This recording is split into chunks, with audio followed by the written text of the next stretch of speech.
introduction, but what I want to talk today about is this growing industry of sports supplements. And you can see that now it's estimated to be worth $28 billion, the global supplement market, and predicted to rise to $45 billion in the next 6 years.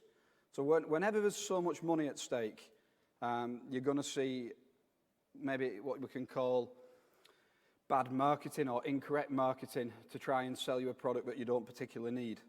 And I think at the moment many athletes massively over-rely on supplements at the expense of real food. And I really like that quote by Mark Hyman, which is that what you find at the end of your fork is far more powerful than anything you'll find at the bottom of a pill bottle. And I think athletes at the moment believe that it's the opposite way around, and if they're not taking the supplements and they're not taking these magical powders, they're not actually being professional. And I like this quote from when I first started working at Munster Rugby. This was around about a decade ago now. And I can tell the story because it was in the Irish Times, so it's not like I'm breaching confidentiality. But Donnacha O'Callaghan came in with a huge kit bag. And basically it was explaining to me that it was taking him about an hour a day to organise his supplements.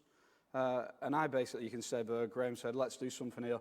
Let's make a pile of stuff that's absolutely fuck all good for you and stuff it is. And in the end, he said he had 4 products left. And I don't think he had 4 because I really hope I wasn't giving him HMB. But he had something like a protein, a creatine, and a fish oil, and that was about it. And as he said, all these different forms of seaweed was just thrown in the bin, and it was good therapy. And early on in my career, maybe I have made this mistake of over-reliance on supplements. This was a store cupboard, and you'll see this. It's a typical scene in any rugby club where you've got a store cupboard packed full of supplements. That was my intern, Warren Bradley, and your face would look like that if you had to put all them out each morning. And then you can look at, the amount of pills and potions that were being given to each player on a daily basis. And it is easy to get carried away and get it wrong. But in 2018, I think we've got a new problem, and this is the one that nobody has the answer for. And I don't have the answer for today, but I want to highlight an awareness. And it's this one, which is it a food or is it a supplement? And who knows, who cares? So when you see things like the fish oil tablets, quite clearly that's a supplement. I think we would know that needs to go down some kind of testing. When we see the oily fish, I think we're quite sure that that's a food and we're okay. But what happens when we walk into this world where we're now seeing more and more fortified foods?